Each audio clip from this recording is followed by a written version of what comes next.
From a pretty young age, I'd had people telling me that I like should go D1 or that I was capable. Like in the hallways, they ask you like, "Oh, are you gonna run in college? Or can you go D1?" Like I know what I have to do to go Division I, so it's not really that much pressure. Like I've been around it like my whole life. But just because I'm a sophomore, it hasn't really hit that much yet, but you feel like you need to go somewhere where everyone's doing like amazing things for swimming and breaking all these records. So there definitely is pressure.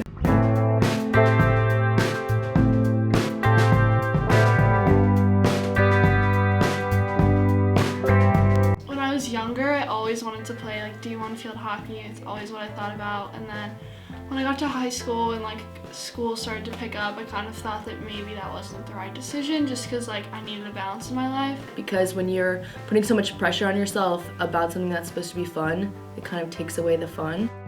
And that just made it really hard to get up and go to practice or put extra time in. At practice, you have to work double as hard, because there's an expectation to go to a good college for the sport that you're gonna play. I've had parents of like 6-year-olds say like, "Do you think they can get a D1 scholarship?" And I'm like, absolutely not. No, they're 6. What are you doing? I think that this pressure is always helpful because it just pushes me to be my best self. And if I like didn't have that pressure coming from me and like sometimes my coaches or like my parents, I feel like I would have given up once it got hard. I think if I had decided to go D1, it probably would have been pretty helpful because it would have made me work that much harder and really put in the effort. It makes me like work harder in a way, I guess, because I want to basically make my family proud. In a way, it is more helpful to me than harmful because it really pushes me and challenges me to work harder, and it like sets a goal for me to try and get into a D1 swimming school so that I can like be the best swimmer that I can be. It's helpful if you want to perform athletics like throughout your life because it pushes you to work harder.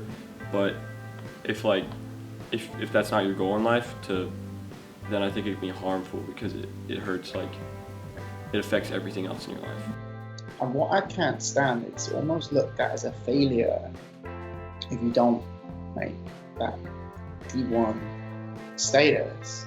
An expectation of like validity, like you were a valid athlete if you went to a Division I school, and like you got more praise and more like this and that, like if you signed with a D1 and if you signed with a D2, it's like, all right, cool, but like nobody really cares. I have a thing that I tell the players that take the sport out of it completely.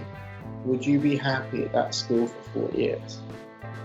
And that's the biggest thing, because in any sport, a player can get injured like that, and then they're at this school for forever, how long? Are you gonna have a positive experience? When looking at college, like that's where you're gonna be spending the next like 4 years of your life. So instead of stressing about like how it looks to others, like figure out what works best for you academically, socially, and athletically, because more than likely like the majority of people aren't going to go past like to athletics like further than college. I've heard so many athletes go to D1 schools and they love it, absolutely love it.